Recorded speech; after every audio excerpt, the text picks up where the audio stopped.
श्री शिवाय नमस्ते दोस्तों, हर हर महादेव। कैसे हैं आप? आशा करती हूँ सब ठीक होंगे और सुरक्षित होंगे। दोस्तों, आज पूज्य गुरुदेव की कथा सुन करके और समझ करके बहुत सुंदर से मैं 3 उपाय लेकर के आई हूँ। पूज्य गुरुदेव ने वीडियो में बताया, मैं आपको प्रैक्टिकल करके दिखाऊंगी कि किस प्रकार से करना है, किस और कैसे करना है। बहुत अच्छी तरीके से आपको समझाऊंगी।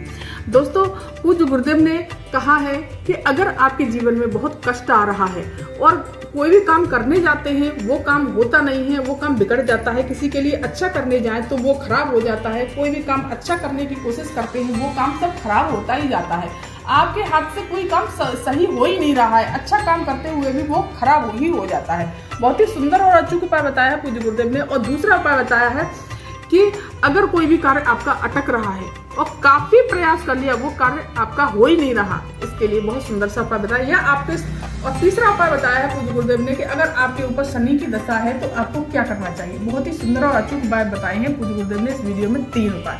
पहला उपाय बताया है दोस्तों, पिपलेश्वर महादेव का उपाय है कि किस प्रकार से आपको, अगर कोई भी कार्य करने जाते हैं, सारे कार्यों में विफल होते जाते हैं, कोई भी कार्य आपका बनता नहीं है, सारे कार्य में आपके अटकनियां आती जाती हैं और बनने की तो छोड़ो दोस्तों, कार्य खराब हो जाते हैं, बिगड़ जाते हैं, सब आपको दोष देने लगते हैं, सब आपके ऊपर उंगलियां उठाने लगते हैं, बहुत कष्ट आ रहा है, तो आपको क्या करना है, तांबे के कलश में मिट्टी के पात्र का जल भर लेना है और आपको सबसे पहले क्या करना है, पीपल के वृक्ष के नीचे जाना। पीपल के वृक्ष के नीचे जाकर के पीपल के वृक्ष की इस प्रकार से छाल आपको ले आनी है, इस प्रकार से छाल ले लेनी है और छोटा जो चकला होता है उस पर घिस करके इस छाल का बनाना है आपको चंदन। इस प्रकार से चंदन बना लेना है दोस्तों। मैं तो अभी नहीं बना पा रही, इस चंदन का यूज कर लूंगी मैं, लेकिन इस चंदन को आपको बनाना है। और एक तांबे का कलश भरना है, फूल पत्ती बेलपत्री जो भी पूजा की सामग्री है, चंदन है, चावल है, दीपक है, जो भी ले जाना चाहते हैं आप पूजा की सामग्री, वो शिव मंदिर में ले जाइए और आपको उत्तर दिशा की तरफ मुड़ करके खड़े हो जाना है ये जल के पात्र से। और सबसे पहले गणेश जी के स्थान पर जल समर्पित करेंगे, कार्तिकेय जी के स्थान पर, माता अशोक सुंदरी के स्थान पर, माता रानी के कमर पर और श्री शिवाय नमस्ते मंत्र का जाप करके पिपलेश्वर महादेव का नाम लेना है। कौन से महादेव का नाम लेना है दोस्तों? पिपलेश्वर महादेव का नाम लेना है। और जो पीपल की छाल से आपने जो चंदन तैयार किया है, इसको आपको तीनों उंगलियों से इस तरह से आपको चंदन त्रिपुंड बनाना है, पिपलेश्वर महादेव का नाम लेकर के। और बाबा से कहना है कि बाबा, मैं जिस किसी भी काम में हाथ डालता हूँ वो काम खराब हो जाता है, बनता नहीं है। इस तरह से आपको चंदन लगा देना है, चावल समर्पित कर देना है इस प्रकार से। और बेलपत्री लेकर के गए हैं तो बेलपत्री आपको इस तरह से समर्पित कर देनी है। जो भी पूजा की सामग्री आप लेकर के गए हैं वो आपको समर्पित कर देना है, जैसे पूजा करते हैं आप उसी प्रकार से। और यही चंदन आपको निकाल करके अपने मस्तक से लगाना है, पिपलेश्वर महादेव का नाम लेकर के बाबा से प्रार्थना करते हुए यही चंदन आपको अपने मस्तक से लगा लेना है, पिपलेश्वर महादेव का नाम लेकर। बहुत ही सुंदर और अचूक उपाय है। पूज्य गुरुदेव ने कहा है कि एक बार करेंगे तो निश्चित ही आपके जीवन में सुख आने लगेगा, आपके कार्य बनने लगेंगे, कोई भी कार्य आपसे खराब नहीं होगा, रोग बीमारी भी होगी वो भी सब दूर हो जाएगी। बहुत ही सुंदर और अचूक उपाय है, लेकिन आपको नाम जरूर ध्यान रखना, पिपलेश्वर महादेव का। अब चलिए जानते हैं दोस्तों दूसरा उपाय। दूसरा उपाय है दोस्तों, अगर आपके कार्य में अटकलियां पड़ी हुई हैं, कोई भी कार्य करने जाते हैं अटक रहे हैं, सारे कार्य, आपका कार्य पूरा ही नहीं हो रहा, काफी प्रयास कर लिया आपने, ये कर लिया आपने, व्रत किए, सब कुछ किया, लेकिन आपका कार्य नहीं पूरा हो रहा, आपको इस प्रकार से अपने परिंदे से जल भर लेना है। इससे वास्तुदोष, पितृदोष का काल सर्पदोष तीनों दूर होते हैं। तो इस तरह से आपको जल भर लेना है और ले लेनी है आपको इस तरह से 5 बेलपत्री। बेलपत्री दोस्तों खंडित नहीं होनी चाहिए।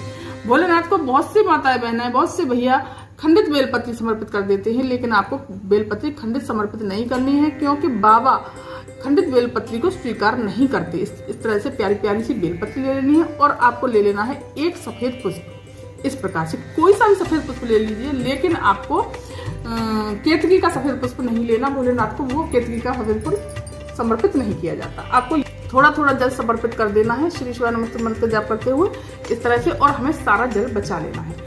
फिर हमें क्या करना है, 5 बेलपत्री, इस पर थोड़ा सा चंदन लगा लेंगे, 5 बेलपत्री एक साथ, डंडी का मुख जलाधारी की तरफ और पत्तियों का मुख अपनी तरफ, श्री शिवाय नमस्ते मंत्र का जाप करते हुए कुंदकेश्वर महादेव का नाम लेना है। कौन से महादेव का नाम लेना है दोस्तों? कुंदकेश्वर महादेव का नाम लेकर के अपनी कामना को कहते हुए इस तरह से समर्पित कर देना है। एक सफेद पुष्प इस तरह से आपको समर्पित कर देना है कुंदकेश्वर महादेव के नाम से। और धीरे धीरे दोस्तों, पूज्य गुरुदेव ने क्लियर कहा है कि धीरे धीरे इस पर जल की धार बंधाते हुए धीरे धीरे कुंदकेश्वर महादेव के नाम से इस तरह से आपको जल समर्पित करना है। दोस्तों, इस युवा को आप कभी भी कर सकते हैं। इसकी कोई पाबंदी नहीं है कि कब करना है, कब नहीं करना। इस तरह से जैसे मैं समर्पित कर रही हूँ दोस्तों, इसी प्रकार से आपको धीरे धीरे जल की धार बांधते हुए कुंदकेश्वर महादेव के नाम से इस तरह से आपको समर्पित करना है और प्रणाम करते हुए भोलेनाथ को सीधे अपने घर चले जाना। बहुत ही सुंदर और अचूक उपाय है। अब चलिए जानते हैं दोस्तों, पूज्य गुरुदेव ने कहा है कि अगर आपको शनि बहुत परेशान कर रहा है, बहुत परेशानी झेलनी पड़ रही है, तो आपको एक सरसों के तेल का दीपक बनाना है, गोल बाती का, या मिट्टी का दीपक ले लीजिए या आटे का दीपक ले लीजिए। लेकिन दोस्तों एक बात का विशेष ध्यान रखिएगा कि मेरे आसपास मंदिर है, मंदिर के आसपास छोटे छोटे पीपल के वृक्ष हैं। माता बहनें उन्हीं पीपल के वृक्ष में दीपक रख देती हैं। दीपक रखने के बाद में वो पेड़ जो है जल जाते हैं, परेशानी होती है, उनको भी कष्ट होता है। तो आपको बड़ा पेड़ देखना है, छोटे पेड़ से आपको राहत नहीं मिलेगी, कोई भी परेशानी आपकी हल नहीं होगी।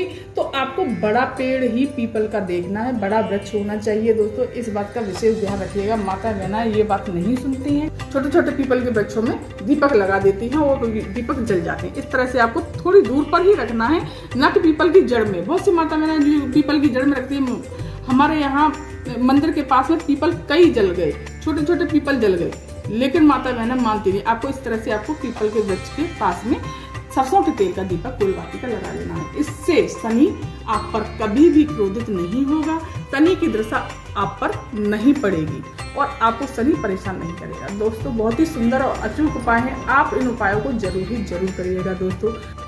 तो दोस्तों ये थी जानकारी आज की। अगर आप इस चैनल पर नए आए हैं तो दोस्तों प्लीज मेरे चैनल को सब्सक्राइब जरूर करिएगा और कमेंट में श्री शिवानंद या हर हर महादेव जरूर लिखिएगा। धन्यवाद।